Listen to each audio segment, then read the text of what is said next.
What is a fluidized bed? A fluidized bed is a collection of particles which has a gas flowing through them, which causes the particles to behave like a fluid.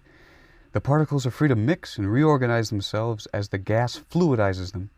The particles may be of many sizes and irregular shapes, but when the velocity of the air flowing through the bed reaches a certain point, it will lift the particles and allow them to act like a fluid. Fluidized beds are not uncommon in the food industry. They have many unique contributions that have the potential to improve the preservability and flavor of foods. Additionally, a fluidized bed may be used for production of puffed product. A great example of this application is puffing coffee beans under high air velocities in order to release more flavor from the beans by expanding their volume upon puffing. But we have decided to use the same concept to design a popcorn maker.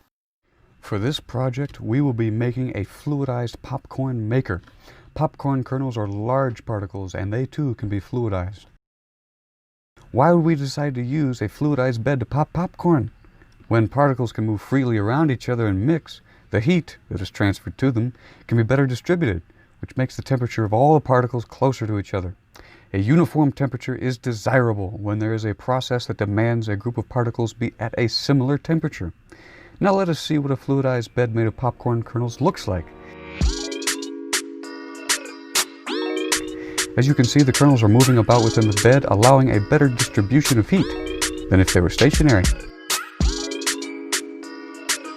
Though this fluidization may not look as impressive as other fluidized beds, there is a good reason for this.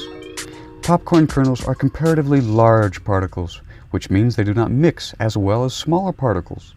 The velocity of the gas that flows through the bed of particles determines if the particles will remain in place, act like a fluid, or are carried out with that gas.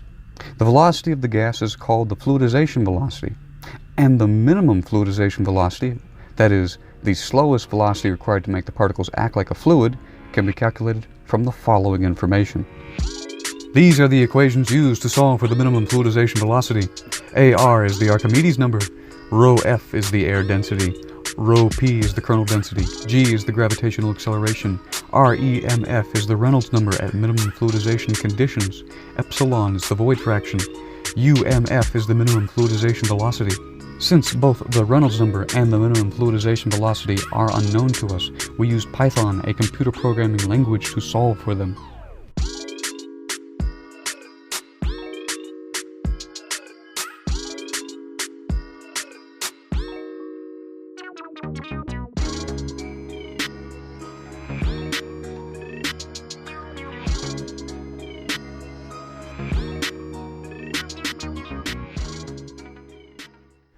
Once the kernels reach the proper temperature for popping, around 200 degrees Celsius, and pop into popcorn, their terminal velocity will drastically change.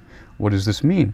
Well, it means that when allowed to free fall, the kernels will reach a higher velocity than the popcorn, because the shape of each particle is different. The popcorn has more surface area, which means the drag on it as it falls will be greater. We can take advantage of this and operate the fluidized bed at a velocity that is above the terminal velocity of the popcorn and below that of the kernels, which means that the kernels will stay in the bed and the popcorn will be carried out with the air. In order to still have a fluidized bed, we must also operate the bed at an air velocity that is above the minimum fluidization velocity. When you are building and operating this at home, be sure to keep a fire extinguisher handy.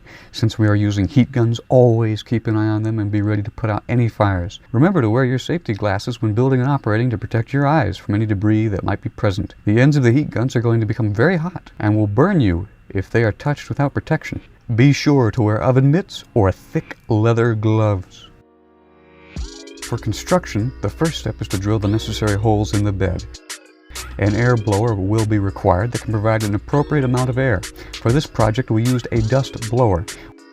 The blower, depending on what kind is used, may need an inline valve to further control the velocity.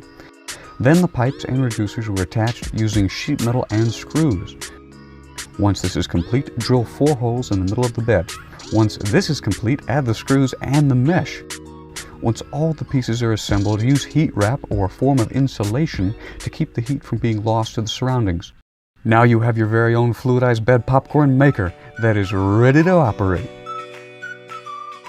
Fluidized beds have many applications, and with creativity, new and exciting uses for this amazing phenomenon are sure to be found. By using materials found around the house and from a construction store, a fluidized popcorn maker was made. It was designed using equations which were solved using the programming language Python through Google Colaboratory.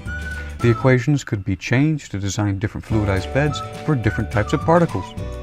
The bed successfully made popcorn, but future projects might include improvements to the designs. The design could be more compact. It could be safer. A smaller blower could be used. A better method of containing the popcorn after it pops. These are but a few of the improvements that could be made.